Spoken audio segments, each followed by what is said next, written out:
Buena tarde tengan todos ustedes. Bienvenidos a esta transmisión de la Cátedra Mata Gavidia del Departamento de Filosofía en el primer semestre del año 2023. Es un gusto para el Departamento de Filosofía y para este servidor poder el día de hoy dar inicio a esta actividad en la que nos acompañará uno de nuestros exalumnos, el licenciado Miguel Say.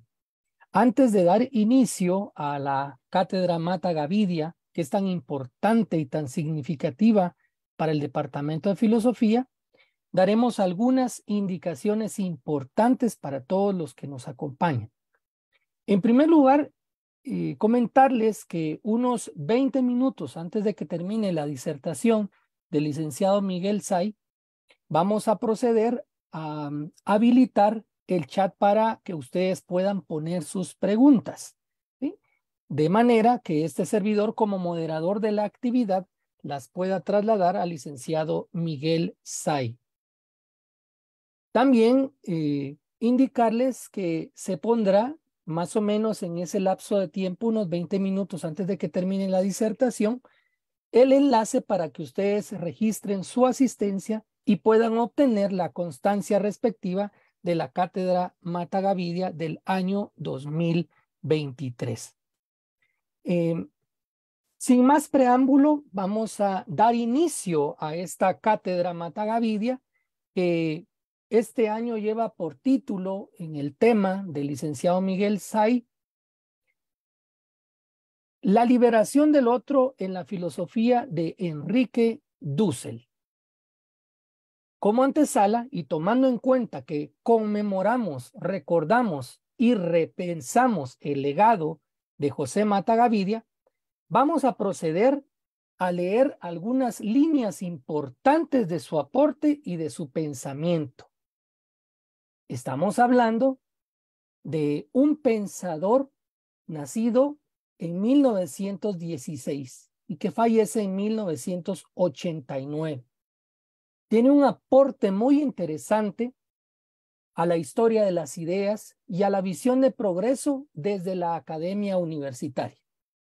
Aunque nació en El Salvador, la evolución de su pensamiento se incardinó en Guatemala. Sirvió al Departamento de Filosofía de la Universidad de San Carlos como director y docente. Asimismo, sus obras tuvieron siempre una proyección hacia el análisis histórico de Centroamérica, con propósitos que fueron filosóficos, investigativos, docentes y también pedagógicos. Mata Gavidia tenía un interés muy particular por profundizar sobre la historia de las ideas y organizar los estudios de filosofía en el Departamento de Filosofía de la Universidad de San Carlos.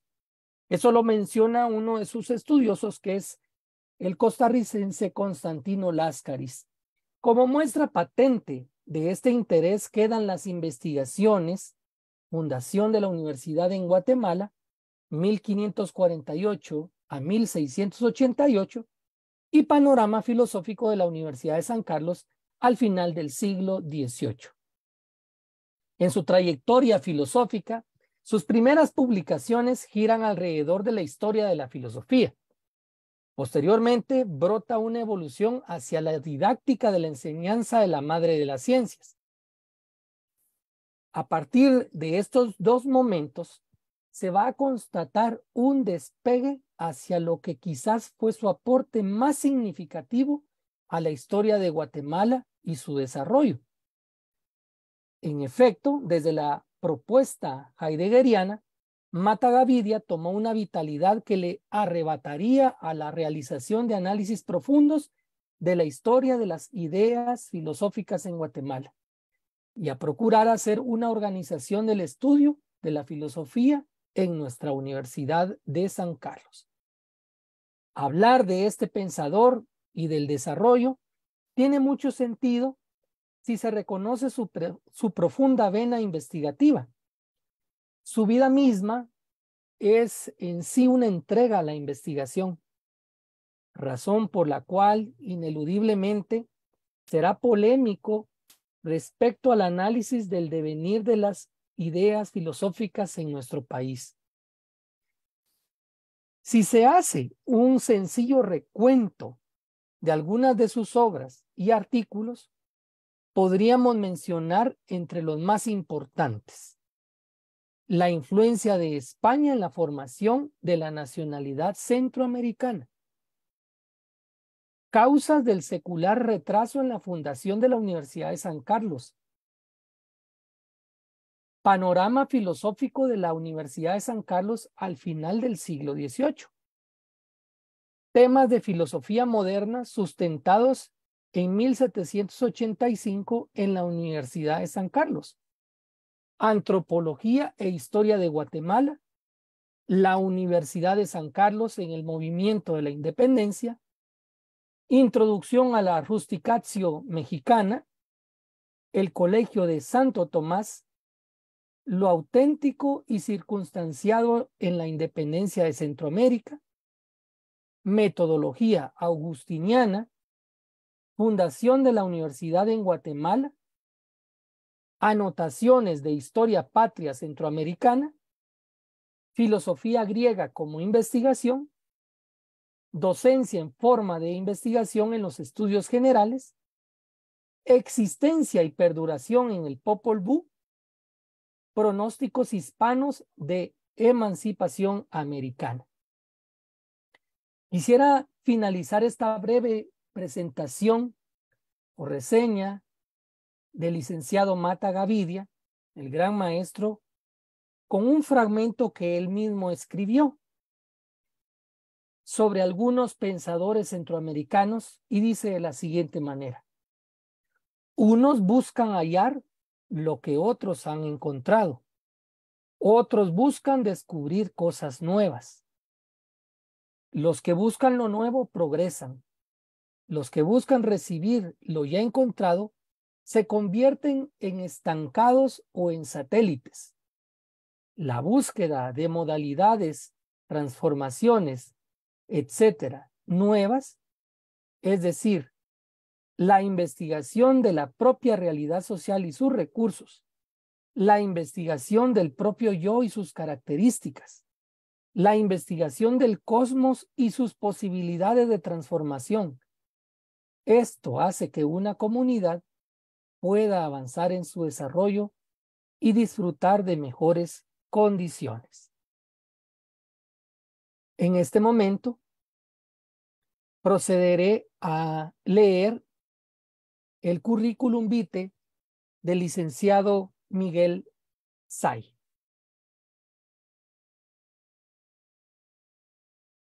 El licenciado Miguel Say García es maestrando en filosofía por la Universidad Rafael Landívar. Es licenciado en filosofía y posee el cierre de pensum de la licenciatura para la enseñanza de la historia, ambas por la Universidad de San Carlos de Guatemala. Es profesor en enseñanza media en historia y ciencias sociales por la Universidad de San Carlos y también es profesor en enseñanza media en filosofía por el Instituto Teológico Salesiano Santo Tomás de Aquino. Ha participado como disertante en conferencias y congresos en el Departamento de Filosofía, Facultad de Humanidades de la USAC. También ha participado como asistente en las diversas jornadas filosóficas organizadas por el Teologado Salesiano. Disertó en la Conferencia Internacional AMISA 2023 con el tema Bases filosóficas para los constructores del aprendizaje. Ha ejercido docencia e interinato en la FPEM USAC como profesor de cultura filosófica, y es profesor de filosofía en el nivel secundario. Escucharemos a continuación al licenciado Miguel Say con el tema La liberación del otro en la filosofía de Enrique Dussel. Licenciado Say, tiene usted la palabra. Bienvenido. Muchas gracias, maestro, por la invitación y también a los que han hecho posible esta transmisión. Gracias a todos y a todas las personas que están aquí acompañándonos. Será un pequeño momento para también reflexionar sobre principalmente un tema creo que nos incumbe a todos porque a lo largo de nuestra experiencia humana, experiencia diaria, nos encontramos. Perfectamente. Muy bien, gracias. Perdonen por ese pequeño inconveniente. Entonces decía que muchas gracias a la Facultad de Humanidades, al Departamento de Filosofía, a usted, maestro Efraín, por la invitación. También a los de recursos públicos que también nos permiten este recurso, ¿verdad? Para poder dirigirme a un público, a una población que posiblemente este tema sea de su interés. Y si no, lo que intentamos es que también se pueda volver como tema de reflexión a lo largo de nuestra formación humana, formación académica, y que de esta manera hay autores o la misma filosofía o la historia se preocupa por el otro, por ejemplo.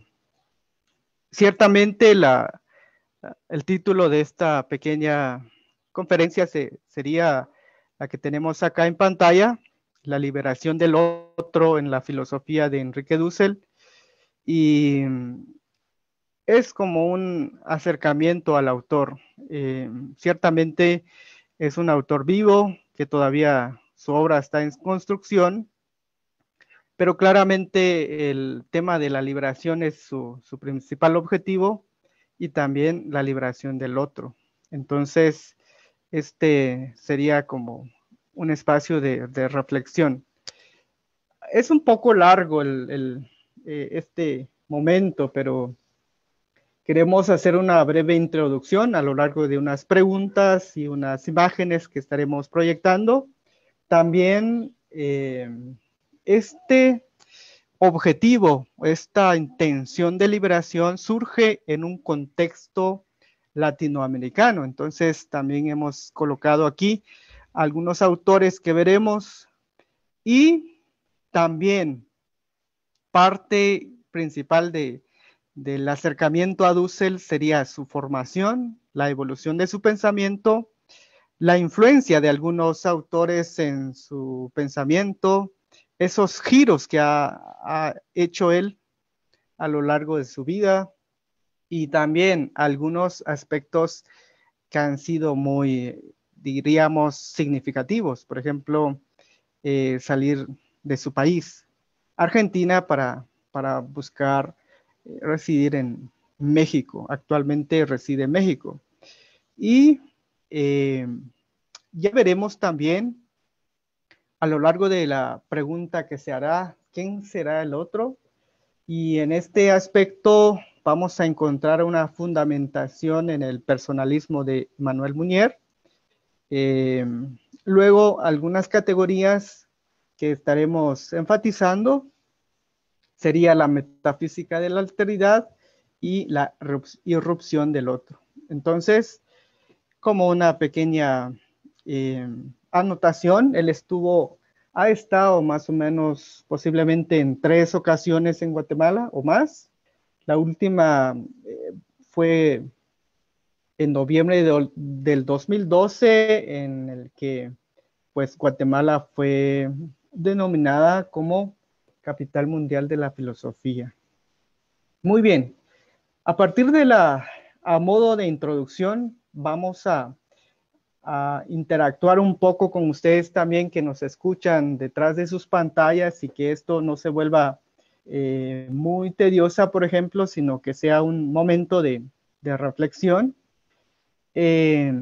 Queremos estar colocando, queremos poner sobre la mesa estas preguntas y que ustedes también nos acompañan a partir de la respuesta que puedan dar mentalmente o a partir de las acciones que realizan.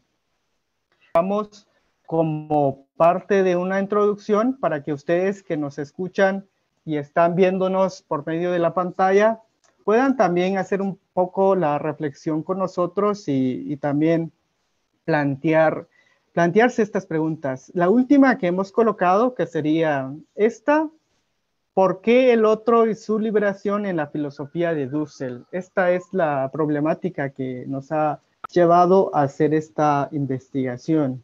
Y que las otras preguntas creo yo que nos pone en tela de juicio también, que sería cómo realmente he actuado yo o cómo actúo yo. El otro peligra para mí, me peligra a mí o peligra a mí yo. Es decir, vamos viendo quiénes serían y por qué nos estamos deteniendo en este tema. Y como parte siempre de la pequeña introducción, es este intento de interactuar también a través de algunas imágenes que estaré colocando y algunas frases que también colocamos. Bien, para Dussel, el otro como rostro interpelante, revelante, provocante, solo en este caso es persona. Creo que son de las primeras ideas que iremos colocando para que ustedes puedan empezar a formar esta idea de quién es el otro. La primera pregunta, pues es una persona. ¿Y cómo yo reconozco al otro? Pues a partir de su rostro. Es provocante, es interpelante, es persona. Luego, esta manifestación, la epifanía o la revelación del otro, del oprimido, en este caso ya estamos hablando sobre el oprimido, el pobre. Esta epifanía es el comienzo de la liberación real, diría Dussel. Entonces, esto prácticamente ha sido como el tema de reflexión y de investigación, y que no necesitamos hacer grandes análisis y tampoco leer a tantos autores para poder fundamentar al otro, sino en nuestra vivencia diaria.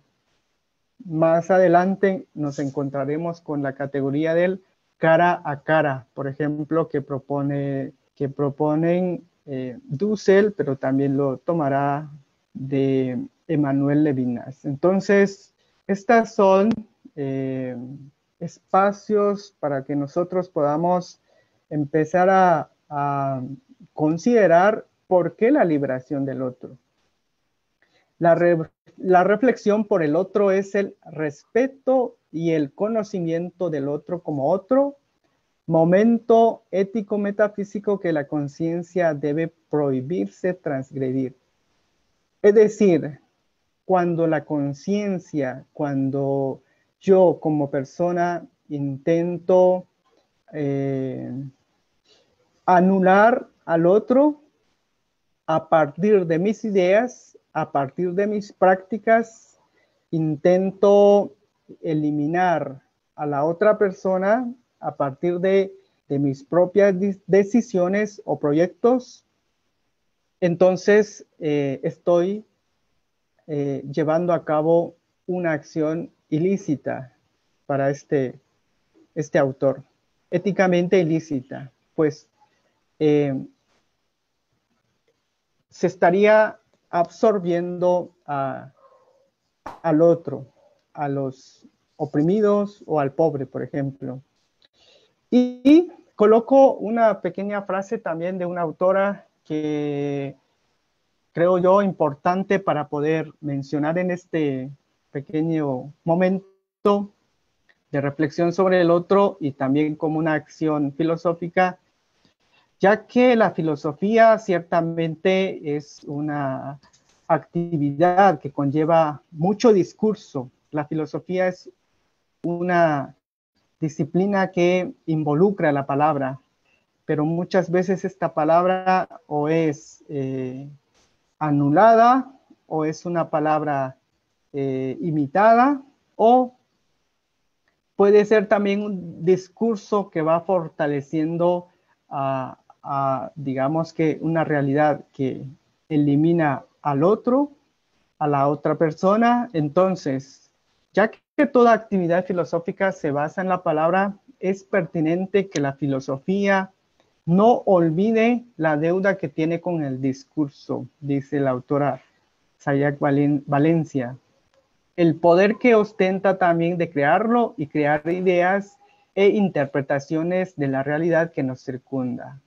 Bien, una de las principales invitaciones de Dussel está en el hecho de hablar, escribir y no quedarse silenciados, ya que aquel que queda silenciado o silenciada, pues prácticamente pasaría una existencia no tan notoria en esta historia. Por lo tanto, la palabra y la acción van de la mano. ¿Por qué hablamos de esta actividad de la palabra, la acción o la búsqueda de liberación del otro, en este caso de una persona o de la persona, del pobre, del oprimido?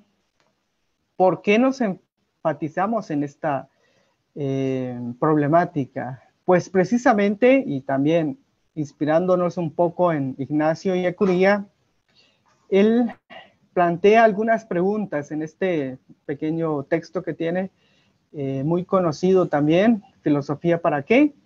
Pues él se plantea, y creo que nosotros podríamos plantearnos también, y que este no sea una conferencia más, sino que también nos pueda invitar a plantearnos seriamente las preguntas que habíamos colocado en la introducción. ¿Tiene sentido la vida humana? ¿Hacia dónde debe dirigirse la vida humana para que tenga sentido? Es decir, cuando se habla de vida humana, no se quedaría en esa vida humana de ese yo, mi propia vida humana, sino se habla de la vida humana universal, es decir, los seres humanos que habitamos este planeta. Y nos preguntamos junto a Ellacuría, ¿hacia dónde debe dirigirse la vida humana para que tenga sentido? También se está llevando la propia vida personal con sentido. Se está llevando la vida social e histórica, la vida política con sentido. Creo que estas preguntas de Ignacio Ellacuría acompañan mucho la búsqueda de un filosofar auténtico latinoamericano. En ese sentido, está el primer tema que tenemos en nuestra diapositiva. La principal actividad, o entre las principales actividades que llevaron a cabo los filósofos latinoamericanos para buscar una filosofía auténtica. Pues antes de llegar a una filosofía de la liberación, se dieron en ese contexto una serie de proyectos, de investigaciones, de actividades en común que buscaban esa principal reflexión, cómo filosofar auténticamente en Latinoamérica. Entonces, porque también están inspirados en la búsqueda de un sentido. Este proyecto de búsqueda de un filosofar latinoamericano tiene un contexto y pertenece a la teoría de la dependencia. Pues claramente Latinoamérica tiene una larga historia de colonización, una larga historia de guerras civiles, también presencia de dictaduras, la brecha que existe entre, en ese entonces, llamados países desarrollados y países subdesarrollados, por ejemplo.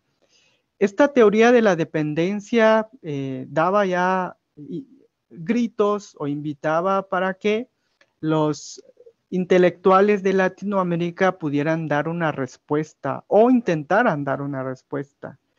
En este caso y en este contexto, Augusto Salazar Bondy, filósofo que escribe una obra, de las obras que escribe, entre ellas la que colocamos aquí. ¿Existe una filosofía en Latinoamérica? Digamos que una de las preguntas que él se plantea y que creo que también es muy rechazado por ciertas respuestas que habrá dado. Pero vamos a ver, porque este sería un debate en el que estarían estos autores.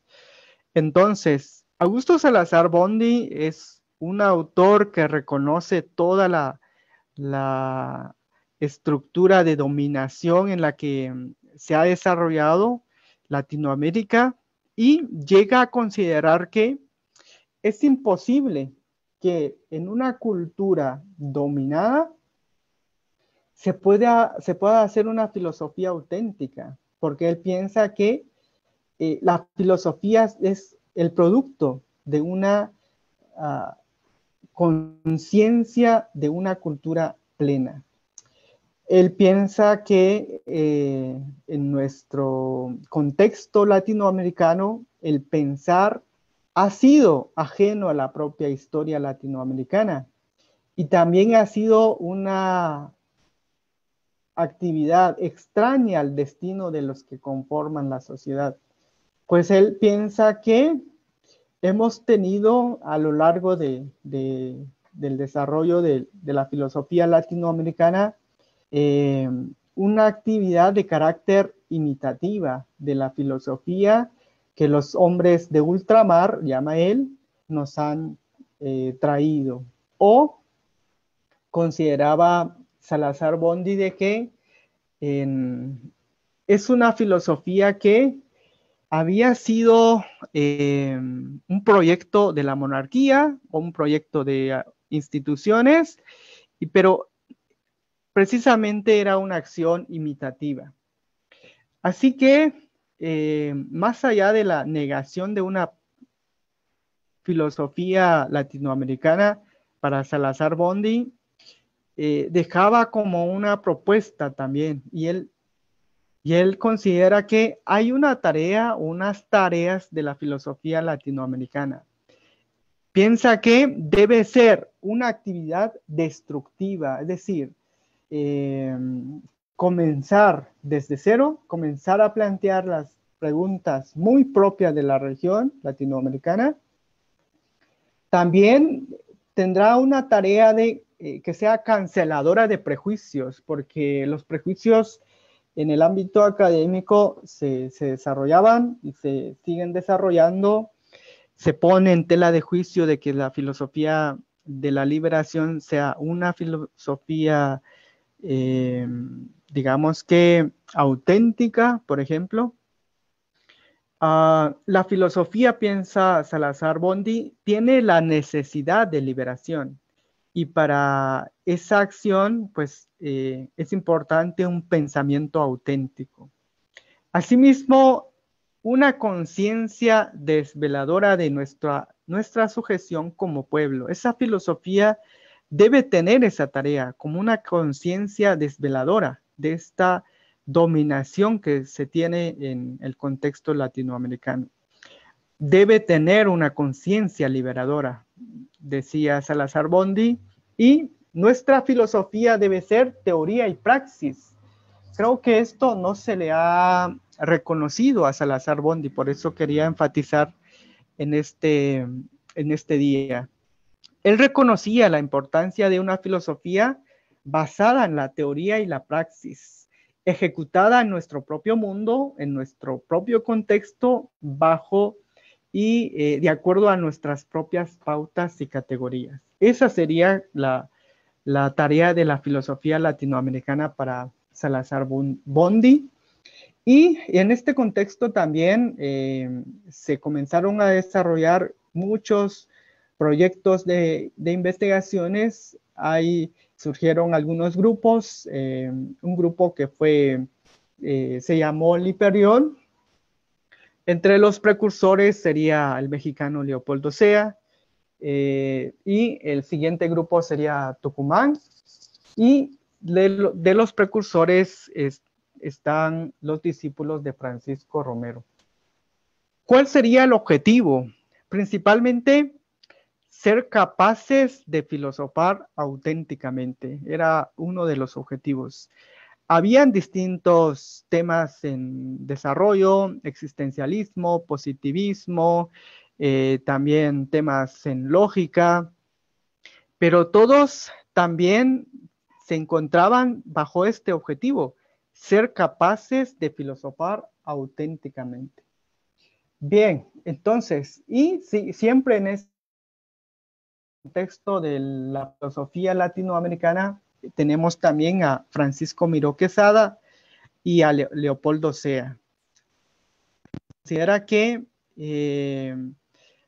un filosofar auténtico no debe ser una copia mal repetida de esa filosofía traída a Latinoamérica, sino expresión de un pensamiento vivo que surja propiamente de las circunstancias latinoamericanas. Esa sería la propuesta de Miró Quesada.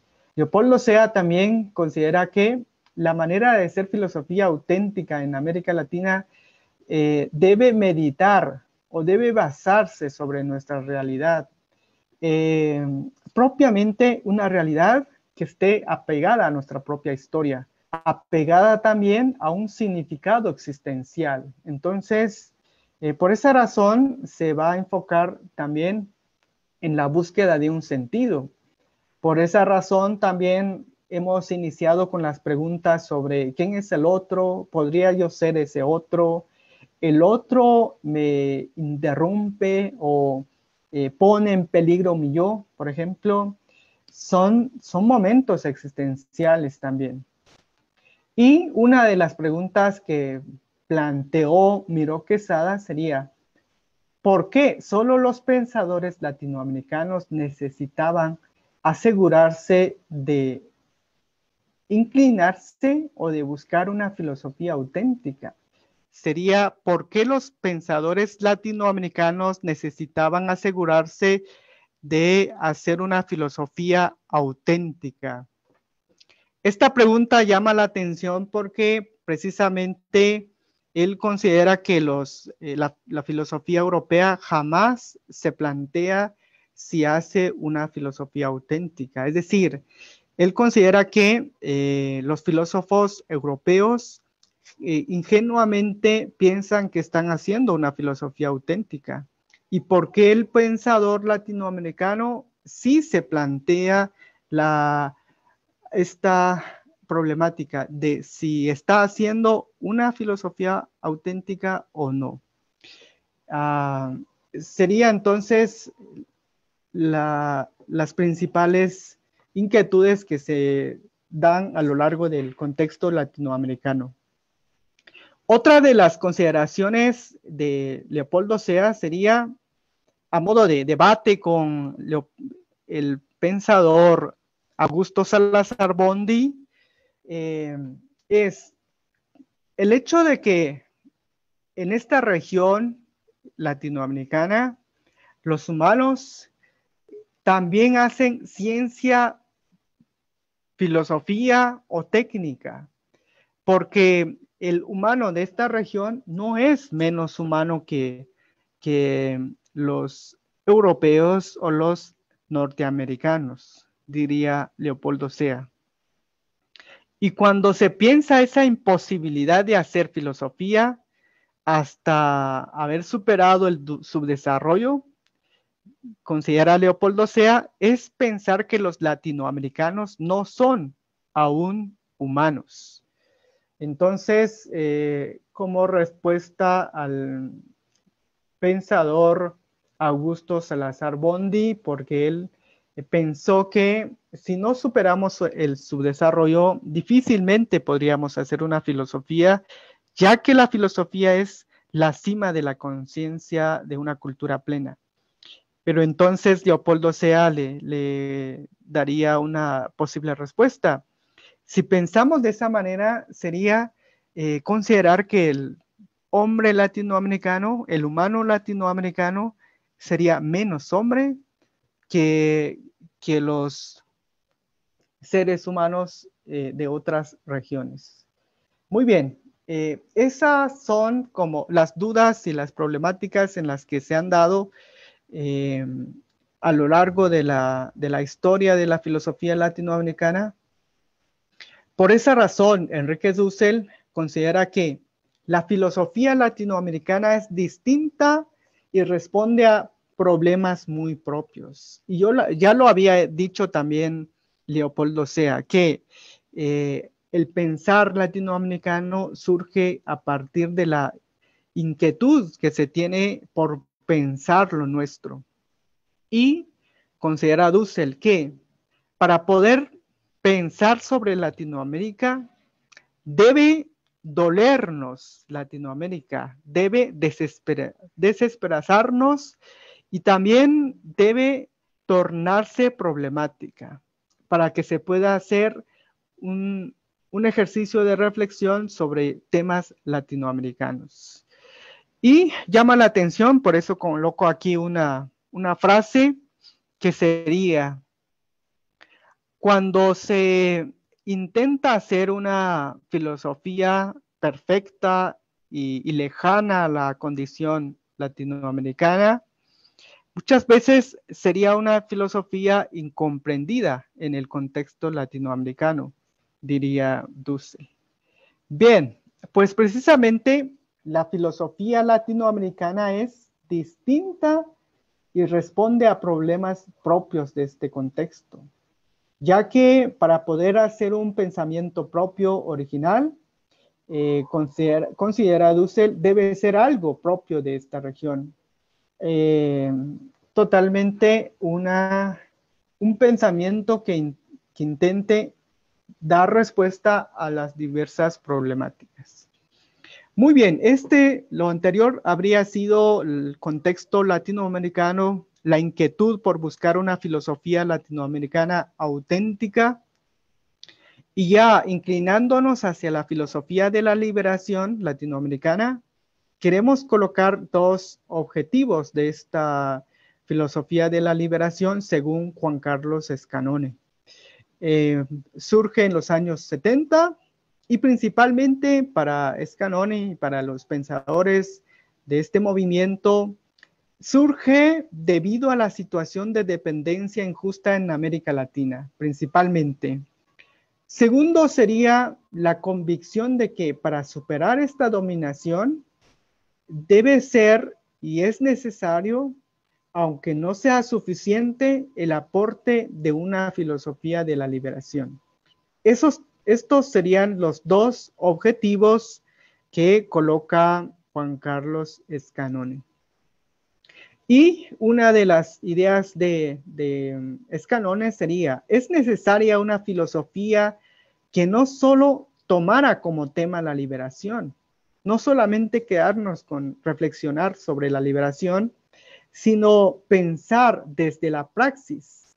Claro que incluye teoría, pero desde la praxis de liberación y asimismo llevando a cabo la crítica de ideologías de dominación. Entonces, serían estos los dos principales objetivos que llevan a cabo la propuesta de la filosofía de la liberación.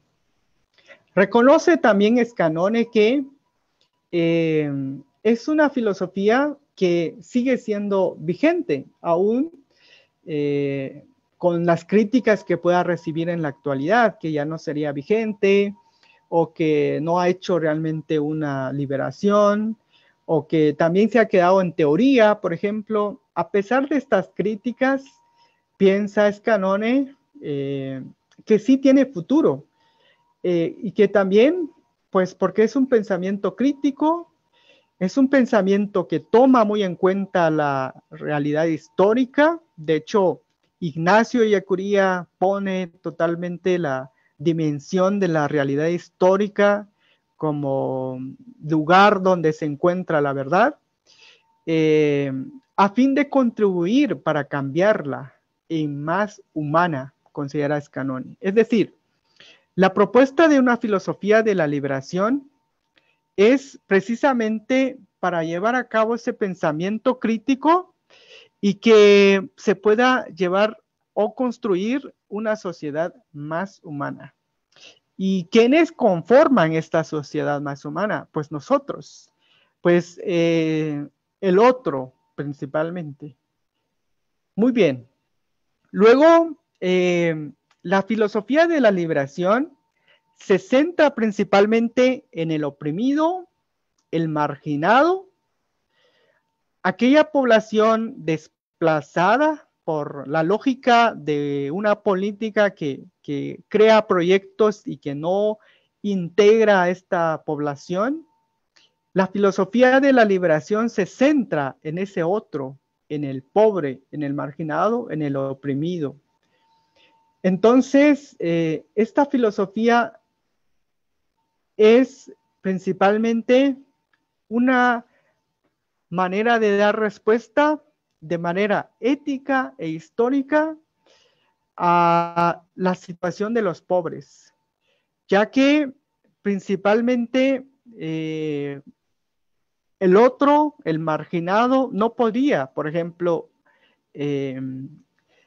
realmente buscar un medio y poder hablarnos o contarnos todas estas realidades que estaría pasando. Entonces, hace falta entonces que podamos nosotros ser aquellas personas que nos preocupemos a partir de esa búsqueda de una sociedad más justa y más humana.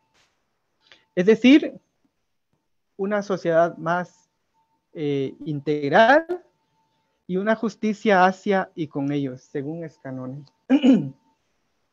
De manera que esta filosofía de la liberación pone en tela de juicio y pone como problemática esa visión que se tiene a partir del pensamiento moderno, un pensamiento donde totalmente nosotros sabemos que se comienza a partir de esta propuesta de René Descartes del yo pienso. Enrique Dussel coloca algunas otras ideas y pone ese yo pienso, esa lógica del yo pienso, que no surge precisamente con René Descartes, sino es la visión metafísica o la visión de reflexión sobre el ser a partir de Heráclito y llegando hasta Hegel, por ejemplo. Ese yo que intenta adentrar al otro en sus propios objetivos, en sus propios proyectos, es precisamente ese yo opresor y un yo que domina al otro. Entonces, esta propuesta de la filosofía de la liberación sí hace una crítica hacia la manera de pensar surgida de los griegos, que se piensa que se hace pensamiento a partir de la razón, que la historia tendría un sentido o la historia no se puede cambiar, por ejemplo. La manera de que la filosofía de la liberación surge desde este contexto también de la periferia, es decir, de esa región que queda fuera de un proyecto que sería proyecto europeo, por ejemplo, o proyecto de un pensamiento occidental, que es el término que más se usa. Esta filosofía de la liberación surge desde esta periferia. Y, pone Dussel, surge de la nada. Es el pensamiento desde ese otro, desde esa exterioridad, y esa será, digamos que el punto de partida de este pensamiento. Bien, esa fue la primer aspecto de contexto, antecedentes y por qué se comienza a pensar en un intento de liberación del otro. Y para abarcar un poco los temas que tenemos, y solo haremos grandes rasgos, referencias sobre la evolución del pensamiento de Enrique Dussel. El autor se forma en su ciudad natal, en filosofía, luego estudiará en Europa y que también desde Europa comienza a descubrir a América Latina. Creo que esto también es interesante, precisamente porque el tema de América Latina empezará a ser un tema importante para él, fuera de su país, fuera de Latinoamérica, y por esa razón él da un giro también a su pensamiento. Pero él considera que en América Latina la biografía de un filósofo es parte constitutiva de su obra, ya que el pensar supone un camino biográfico, una vivencia biográfica, que significa darse cuenta desde dónde el pensador se sitúa. Por eso se coloca aquí algunas ideas sobre la formación y aspectos biográficos de Dussel, porque él también parte desde esa región en la que nació, se formó, y por qué da el giro y piensa sobre Latinoamérica. También vamos a tener en cuenta que Dussel ha pasado por diversas circunstancias en esta actividad filosófica. En el año 1973, él haciendo, y todos los pensadores de la época, en conferencias y en congresos filosóficos, comienzan a llevar a cabo críticas al sistema de gobierno de su época. Esta, digamos que comienza a incomodar el peronismo de su época, por lo tanto colocan una bomba en su casa. Su casa quedará semidestruida, y en digamos que ese día él nos coloca uno de sus aspectos de biografía, que al amanecer o al día siguiente, entre los libros dispersos en el suelo de los escombros de mi biblioteca, tomé la apología de Sócrates y di mi clase ante mis alumnos, explicando por qué cuando una filosofía es crítica debe ser perseguida como lo fue Sócrates. Esta es un elemento importante en la obra de él también, porque al empezar a llevar a cabo un proyecto de liberación latinoamericana, al reflexionar sobre el otro y por lo tanto dar crítica a la totalidad, a ese proyecto que anula o deja fuera de un proyecto humano a los oprimidos, al otro, al pobre, y si esa crítica llega, entonces es incómoda. Por lo tanto, coloca aquí a Sócrates. Creo que Sócrates es un personaje que gran parte de ustedes que nos ven en este momento se les hace familiar.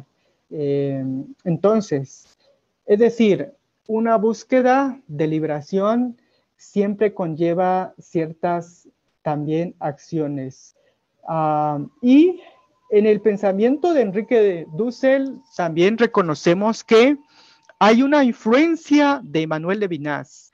No quiero dejar desapercibido porque prácticamente muchas categorías de su filosofía están basadas en estas categorías que reflexiona Emmanuel Levinas. Él piensa que Levinas ha sido de los que comienzan a reflexionar sobre el otro, sobre la exterioridad del otro o la irrupción del otro.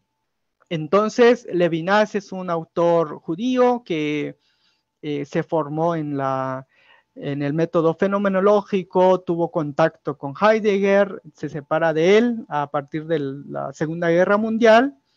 Y Levinas se va a preocupar principalmente por la ética, hasta llegar a considerar que la ética es la más importante, la ética como filosofía primera, contrario a Heidegger en ese contexto. Entonces, ya que el descubrimiento del otro para Levinas es necesariamente un humanismo, es una preocupación por el ser humano. No es solamente hacer una acción filosófica sin fundamento, sino descubrimiento del otro o reflexión por el otro es necesariamente una acción humana, ya que la existencia del otro no me es indiferente, dirá Levinas.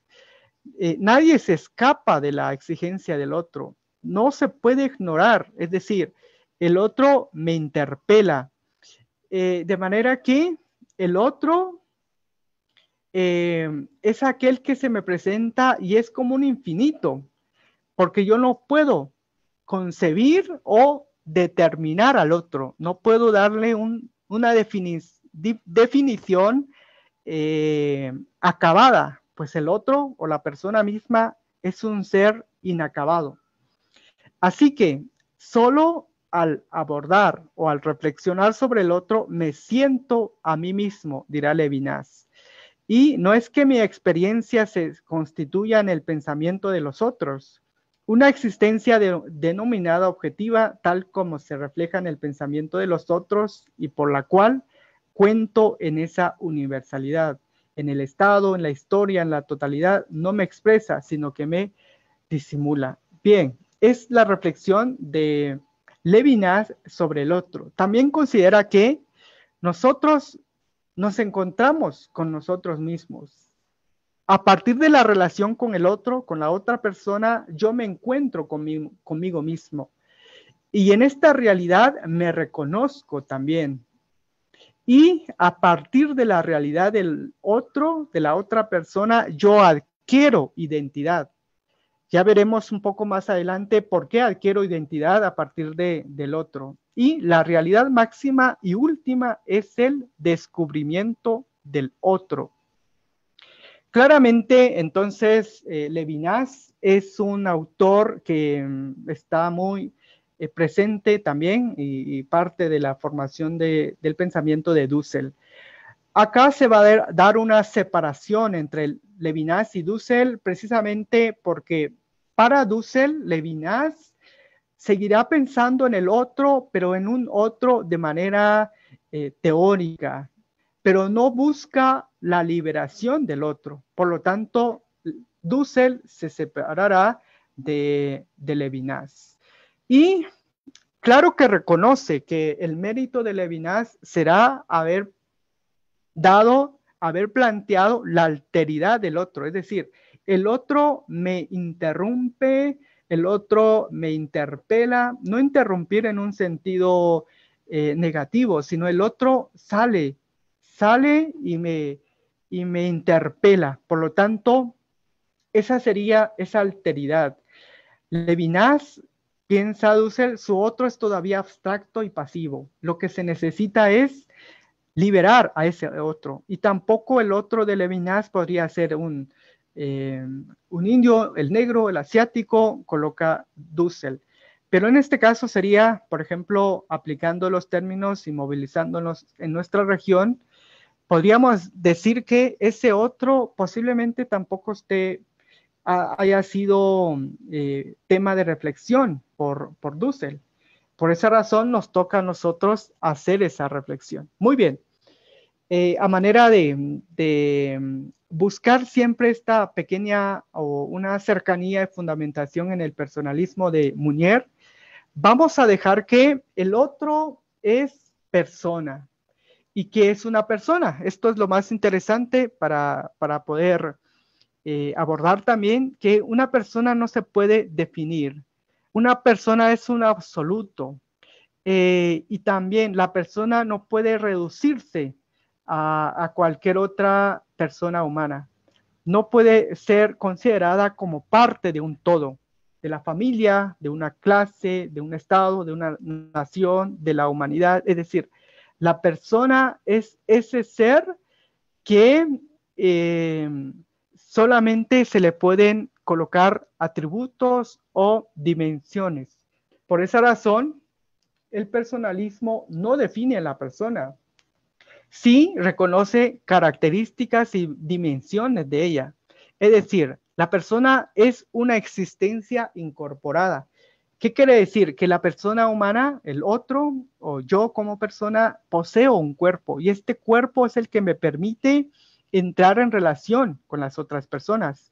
Por esa razón, el cuerpo es parte importante de la persona, ya que el personalismo no solamente es un espiritualismo, algo más abstracto, una idea más pasiva o teórica, sino enfatiza la dimensión corporal del ser humano. Y esta es una dimensión que le permite a la persona realizarse como persona.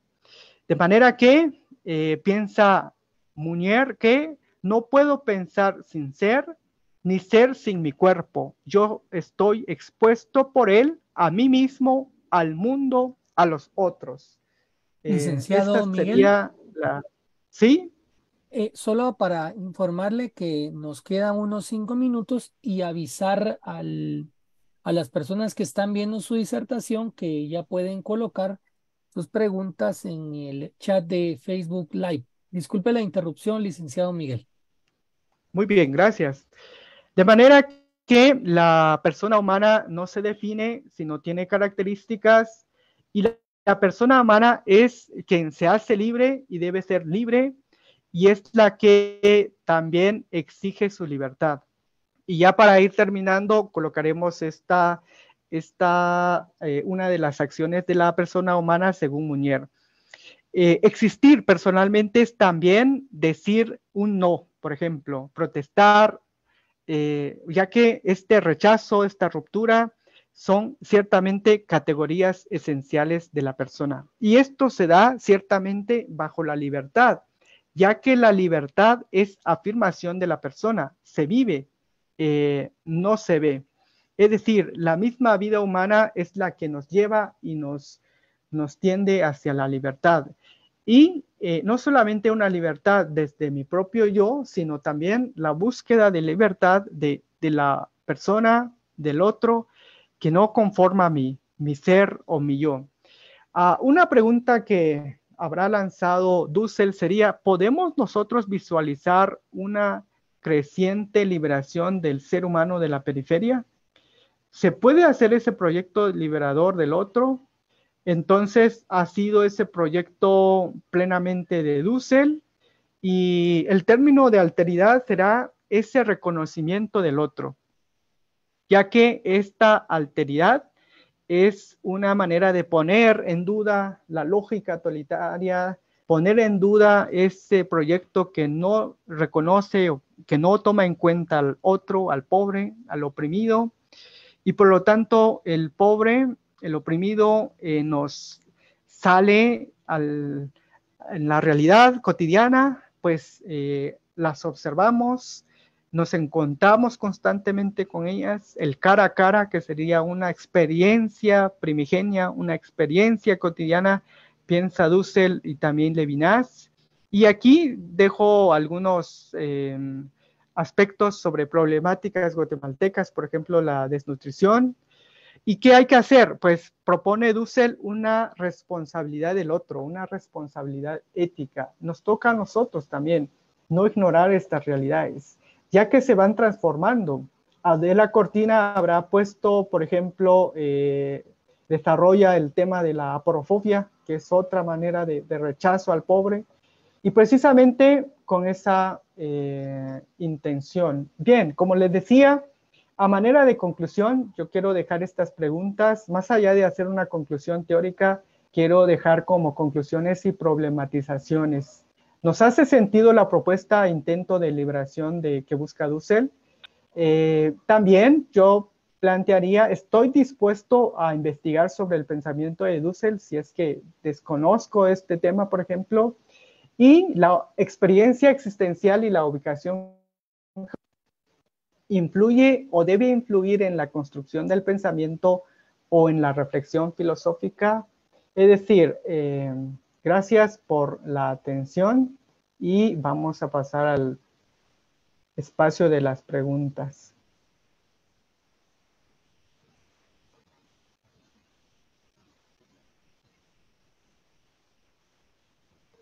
Gracias, licenciado Miguel, por su disertación y por esta perspectiva del pensamiento de Dussel desde la alteridad.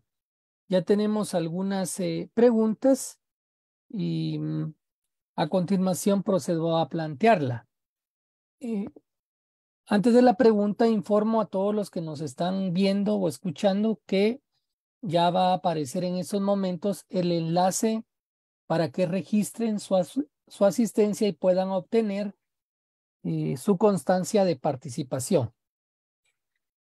Licenciado Miguel, la primera pregunta dice así, es de uno de nuestros estudiantes. La filosofía de la liberación se desprende de la teología de la liberación y Juan Carlos Scanone es uno de los principales precursores de ese pensamiento. Se podría decir que la filosofía de la liberación ya no tiene ninguna incidencia en la población latinoamericana, ya que en muchos países se carece de identidad.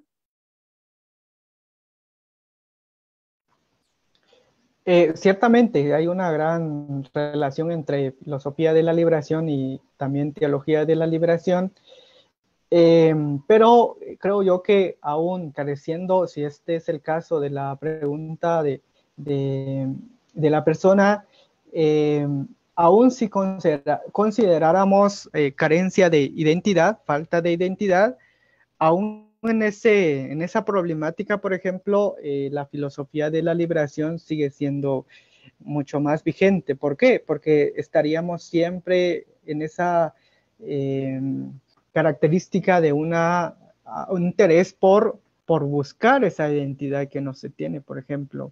Y justamente es lo que hicieron los filósofos en los 70s, una búsqueda de un filósofo auténtico y que responda a las propias problemáticas de la región. Yo diría que sigue viva esta actitud.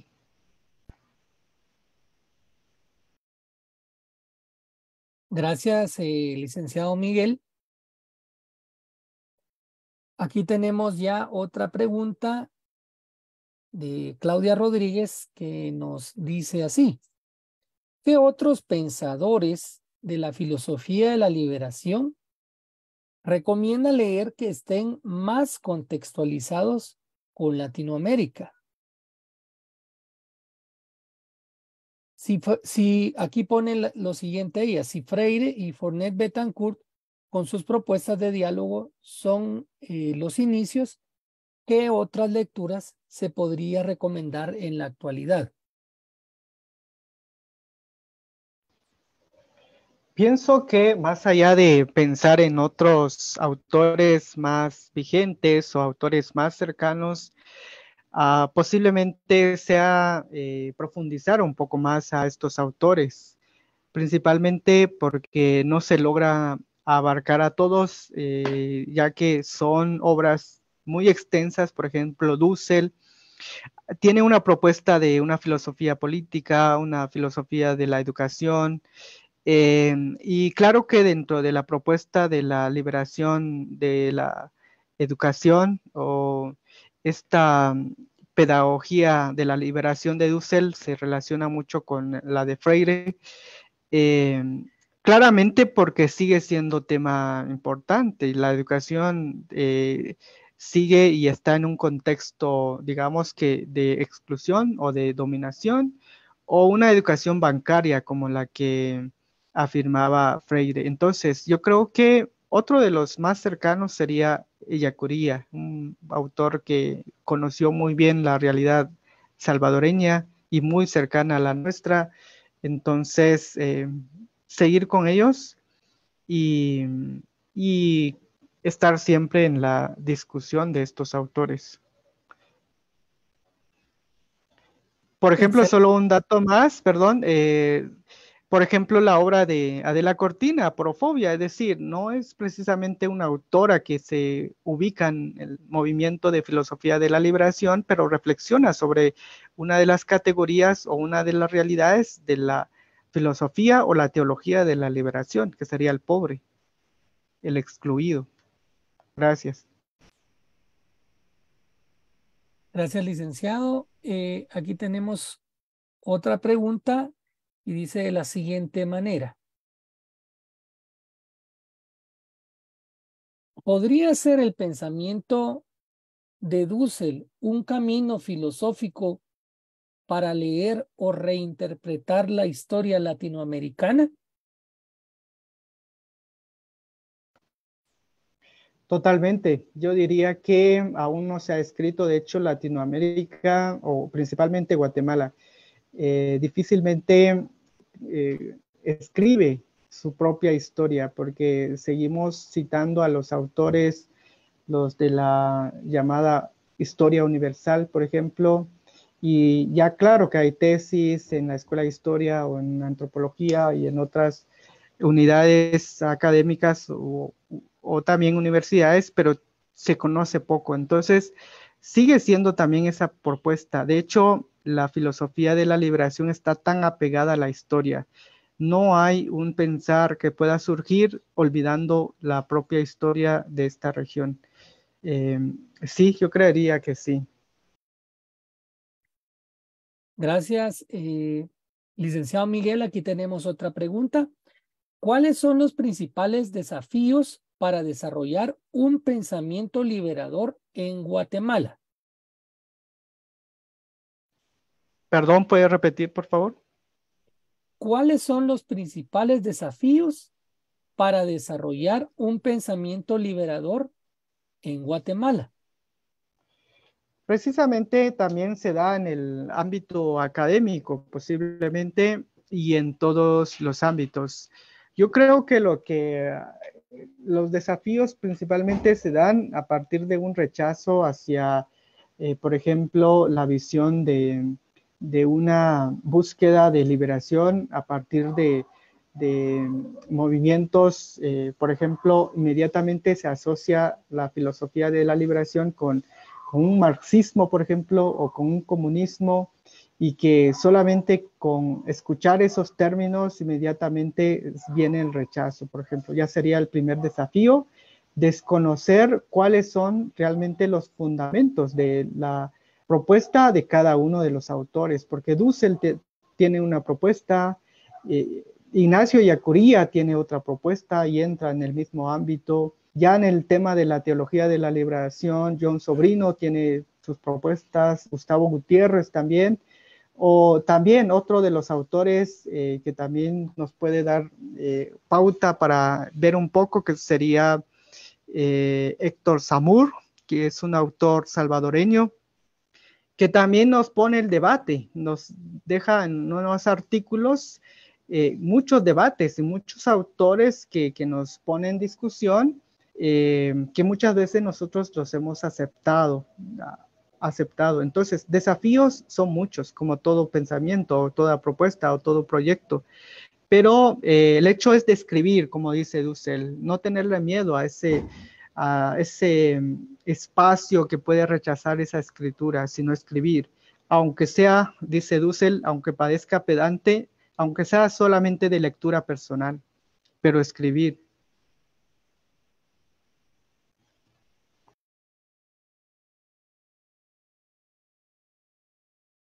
Ok, licenciado, vamos a pasar a otra pregunta. Y dice de la siguiente manera, licenciado Say.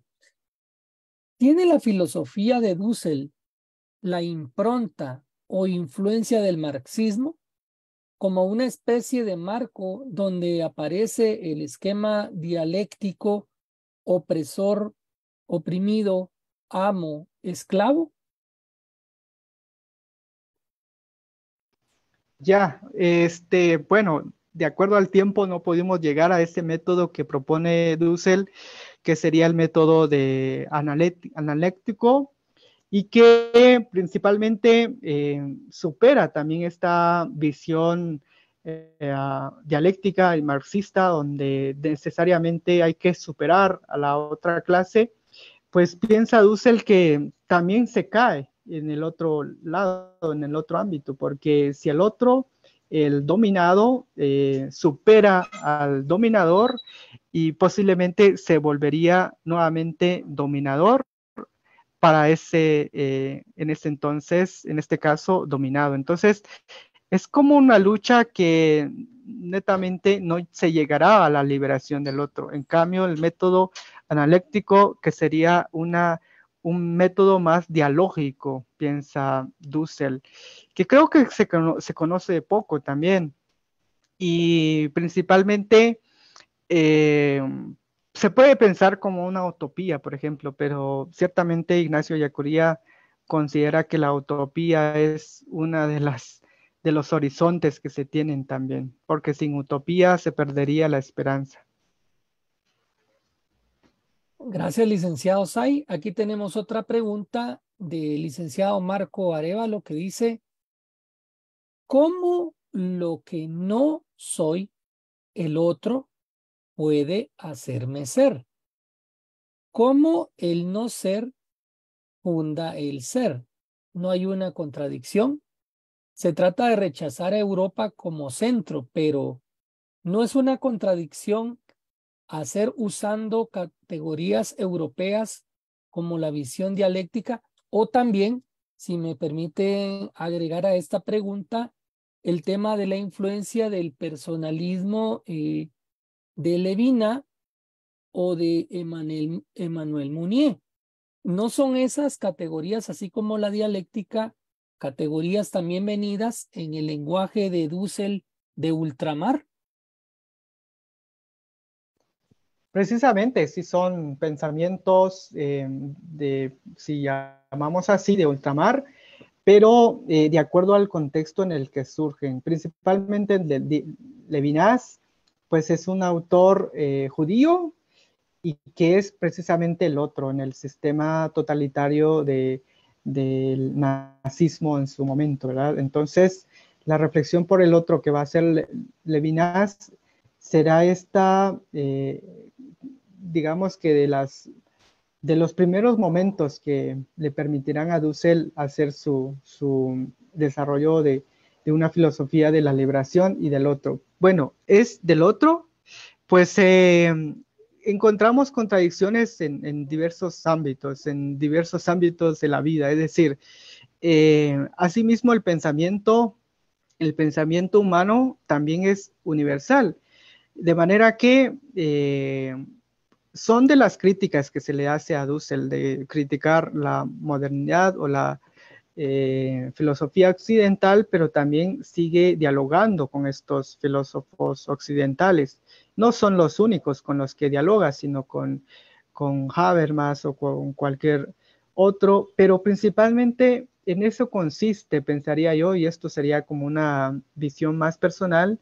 Si vamos a empezar a pensar sobre el otro y no sabemos quién es, entonces difícilmente nos podríamos tomar esa responsabilidad ética como la que propone Levinas y Dussel, esa responsabilidad ética por el otro, atender esa llamada, ese grito que nos emite el rostro que vemos todos los días. Entonces, son categorías y el personalismo de Mounier, precisamente eso, que es una persona, sí, es de un pensamiento occidental, sí, pero pues también este pensamiento no es diferente al humano de Latinoamérica.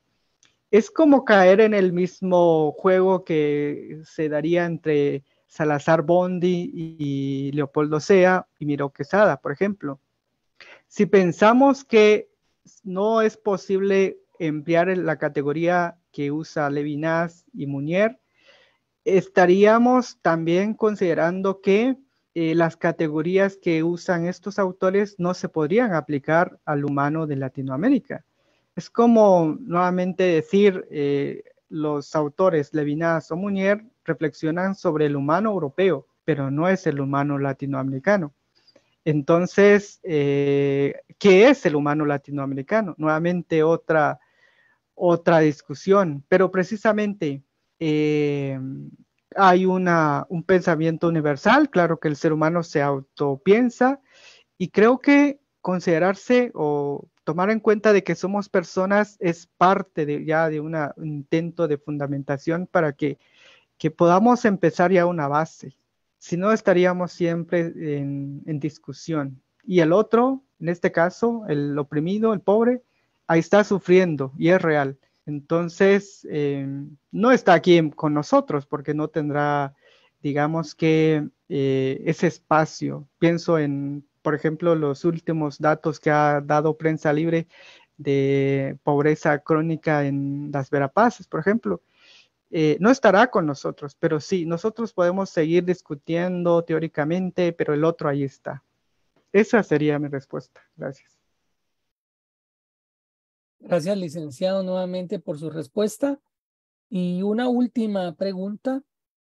eh, bueno, es una pregunta que aparece aquí y han mandado, digamos, por WhatsApp algunos estudiantes. La voy a plantear en dos perspectivas. La primera, ¿es la alteridad el camino desde donde se puede entender a Dussel como un filósofo de la liberación? Número uno. Número dos, ¿podría haberse gestado la filosofía de la liberación de Dussel sin la influencia del personalismo francés de la posguerra?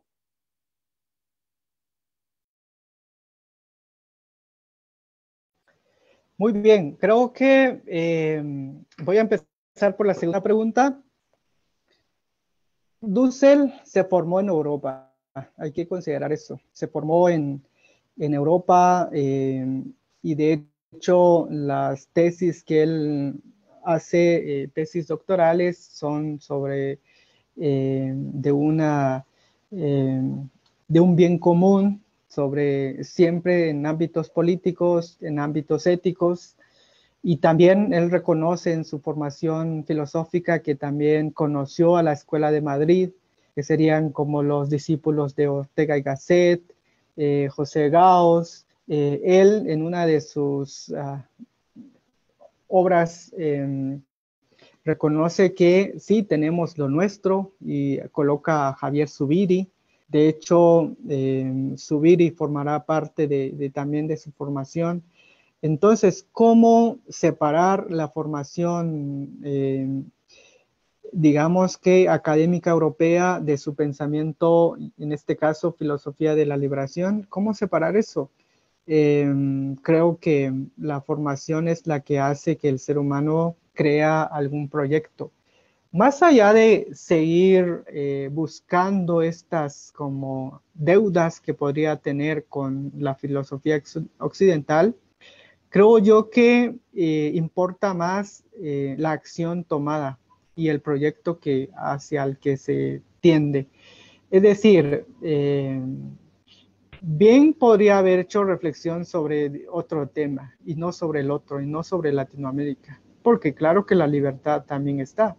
Entonces, eso, pienso yo que sería imposible, no lo sabemos. Él se formó en Europa y pues conoció personalismo, creo que se empapó de ese personalismo.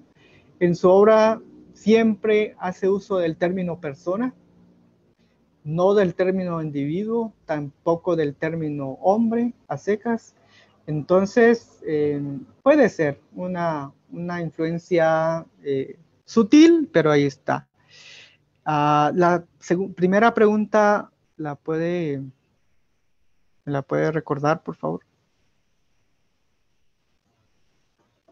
Con mucho gusto, licenciado.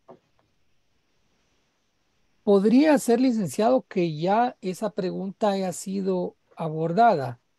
Digamos que tenía que ver con el personalismo francés, pero hay otra pregunta interesante que quizá nos podría abrir a otra lectura cercana también de Dussel por Ignacio Yacuría, y es la siguiente, dice así: ¿cómo fue la propuesta de Ignacio Yacuría sobre la liberación?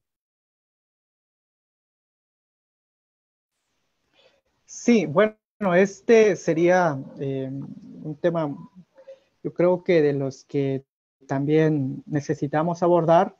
Y su propuesta surge principalmente en la intención de preocuparse por el pueblo salvadoreño oprimido, atacado en ese entonces. De hecho, conocemos a la trágica muerte de Ignacio Ellacuría, pues precisamente similar a la trágica muerte del Monseñor Gerardi.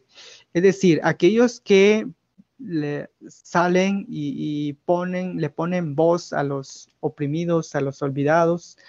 Precisamente son aquellos que comienzan este proyecto. A mí siempre me ha llamado la atención Ellacuría. Es un filósofo español. Tuvo muchas, digamos que, invitaciones para dejar el país salvadoreño porque su vida peligraba. Su familia y la comunidad religiosa a la que pertenecía también le habían dado condiciones para regresar a España, pero no lo hizo, estuvo con su pueblo salvadoreño. Y una de las propuestas que él enfatiza mucho también es la responsabilidad del intelectual, y esto ya coloca, por ejemplo, como una de las principales responsabilidades, no solamente de los filósofos, sino de todos aquellos que pasan por las aulas universitarias, y es preocuparse por aquello más problemática de su región, más problemático, y digamos que si es Latinoamérica o Guatemala, pues eso, ¿no? Tratar de aportar un granito de arena. Y la filosofía de la liberación de él se centra mucho en esta realidad histórica.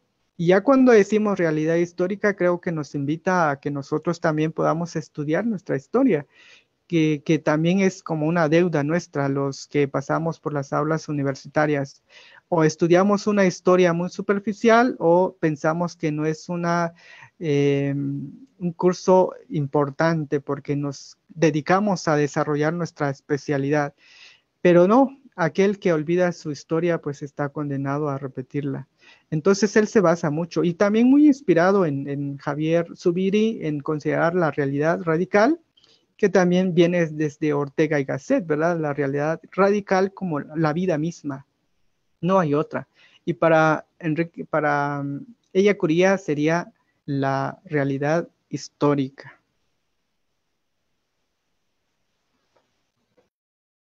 Muy bien, licenciado. Agradecemos mucho la respuesta tan dedicada y amplia a cada una de las preguntas realizadas por nuestro público. De verdad hemos aprendido mucho de este pensamiento liberador con ese matiz fundamental de la filosofía de Dussel, de la alteridad, pero leído, digamos, desde nuestra realidad. Un pensamiento encarnado en la realidad y en la historia de nuestro continente.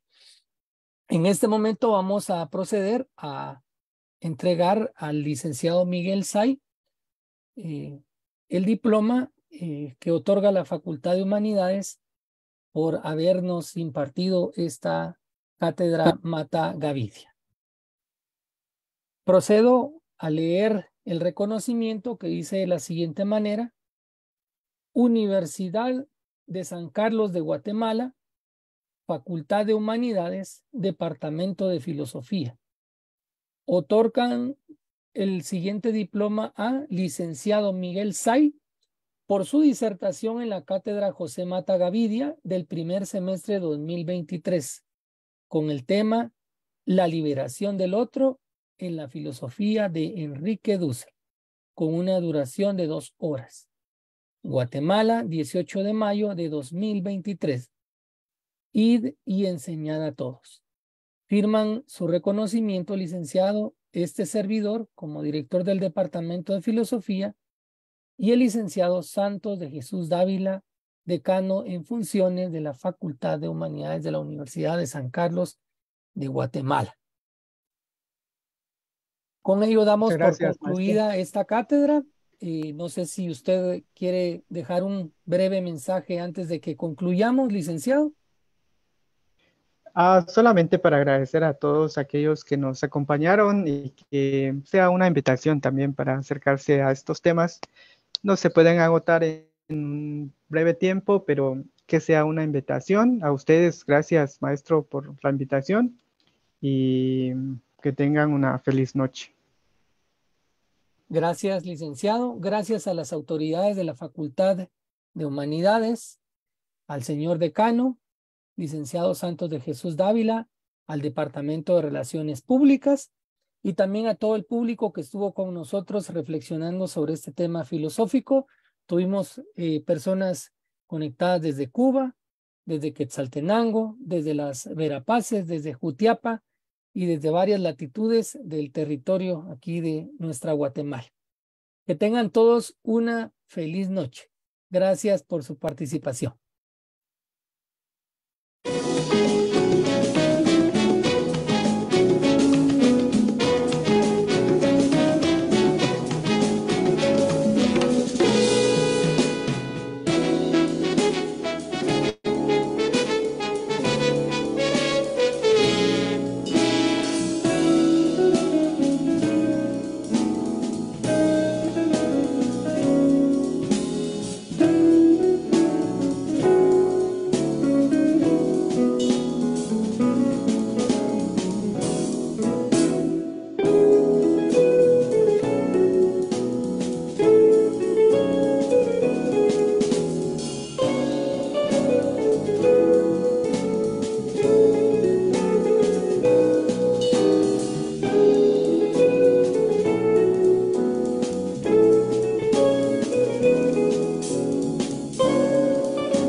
Somos Humanidades.